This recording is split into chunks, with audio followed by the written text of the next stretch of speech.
TNT at twit.tv is where you can send your comments. Benjamin Roche writes, I would like to see you cover the release of this mobile game that will become extremely viral this year. Niantic is partnering with Nintendo using technologies it has refined in the game of Ingress to get Pokemon gaming into the hands of millions. So we've talked about Pokemon Go on All About Android a number of times, and on that show, I am like the only person that is like completely clueless in the world of Pokemon. It missed me entirely, but I realize people are super passionate about it. So Lauren, I ask you this: Are you into Pokemon? Or is this something that's exciting to you? I have been known to have the desire to be the best, like no one ever was. And I have traveled across the land searching far and wide for Pokemon.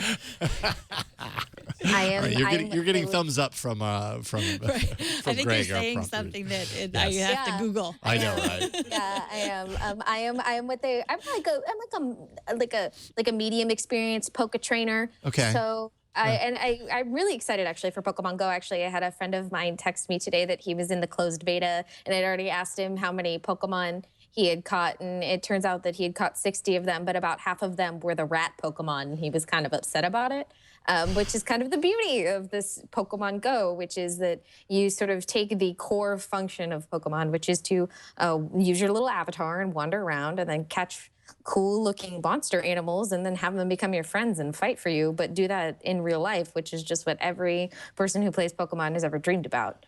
Yes. And using augmented reality and using all of the location-based technology that Niantic has really perfected is going to make this quite a hoot. Yeah, it's interesting. So Pokemon Go will vibrate your phone when you happen to be near one of the 100 Pokemon that are around when you're out in the world, just walking around, basically. So you can throw a Pokeball at it. See, I feel like I'm like speaking a language I don't actually know how to speak. Captured Snapchat and Pokemon. God, we might be old. Oh, we're old here. Captured Pokemon eggs will hatch after you walk a certain distance. So there's a little bit of that kind of like tracking your distance in order for that to happen. Niantic will release a Pokemon Go Plus, and I did put a link in the show notes if you want to show this. It's it's like a Bluetooth wrist strap. So you can wear this on your wrist and keep your phone in your pocket, and you just walk around and wait for it to vibrate and then hit the button to throw the ball and capture them, I guess. So that video, Lauren, do you think that video, I think you and I might have talked about this last year. Like that video, do you think that's realistic?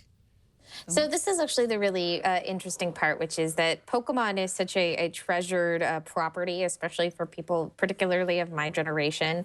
I think that people have always really envisioned this. Like when you play Pokemon as a little kid, this is what you want, is like to wander around and to find your favorite Pokemon and to catch them and to make them your own. Like that's like the dream. That's really the dream.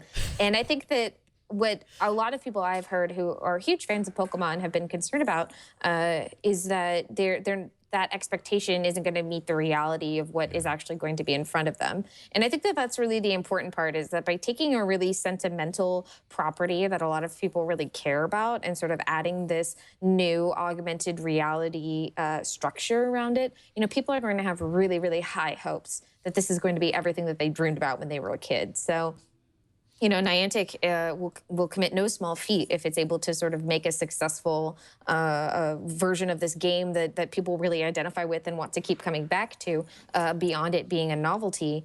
And I think that that's something that, it managed to do for a small subset of people with Ingress. But I think that, having the Pokemon name attached to it means that there is a huge burden to perform here, especially because Nintendo's releasing the latest Pokemon at the end of this year, and people are already insane about that.